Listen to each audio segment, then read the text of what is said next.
Very pleased to have Stevie join us at the Rocket Tennis Channel desk. Congrats on that win. I say proud USC Trojan because you got the hat on. Best thing you did today was win my first round. So always happy to come here and get through day one. Get a chance to get into this tournament and just hopefully get better and better with each round. We talk up here about how these surfaces seem to be more homogenized. Players play well on everything.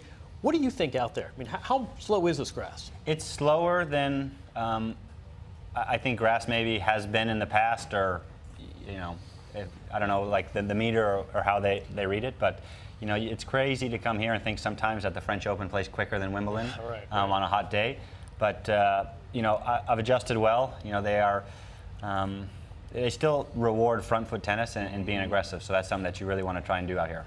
You've got a great slice backhand 52 weeks out of the year, but it does particular damage on this surface. How much is that in the front of your mind about using that stroke to get opponents off balance when you're playing matches here? It's very important, especially today's match. I'm using the slice. Hopefully, if I can hit a couple good ones and have him hit the ball, with some air under it, and then it gives me a chance to hit the forehand and play aggressive. And that's the way I wanted to play today, and it worked out well. I was talking to a player lately who is almost exactly your age, 29 years old. He said the hardest thing about being a veteran to him was that the joy of winning seemed to dull a little bit, and the sting of losing seemed to increase a little bit. I'm wondering what you think about that. I mean, how do you compare those two emotions, winning and losing, at this stage? I feel like I've gotten better most weeks at taking the losses in stride, and there's always some that are going to sting a bit more than others, and wins for me are still very enjoyable. It's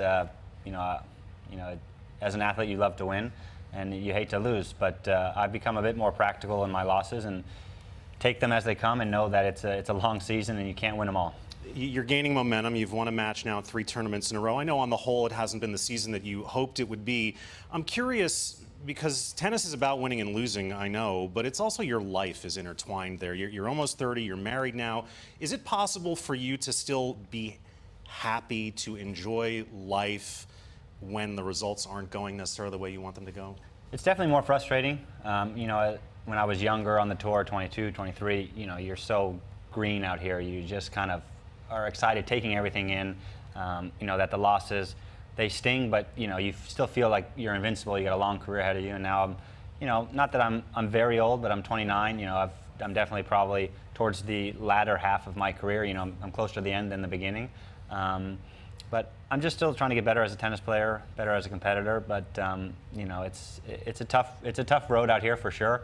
I've lost a couple this year to 17, 18-year-olds. So it's a bit it's a bummer sometimes, but it's this life has brought us incredible things. Venus Williams saying the same thing. We've been watching Nick Kyrgios and Jordan Thompson. You know what? I'm not going to ask you about Nick Kyrgios. Plenty of people weigh in on that. I want to ask you about Jordan Thompson. When are you guys going to play doubles so we get mustache and mustache on the same side of the net? It's been talked about. It's been talked about. Make that happen. We're going to have to find. Who wore it better? There we go. We're going to have to find a tournament that it works out for both of us, but. I respect his style. There's no doubt about it. You guys are on the same team. It's something that I've seen that movie. We take it lighthearted, and it's just fun. It's a joke. We have a good laugh every once in a while when we see each other, and it's we got the mustaches going back and forth. We can't wait for the U.S. Open. Brian and Brian versus Mario and Luigi. It's possible. You never know. Congratulations on the win today. Stevie Johnson moving on to round 2. We've got lots more to come on day 2 at Wimbledon, including the cleanly shorn Roger Federer against South Africa's Lloyd Harris. Serena keeps going against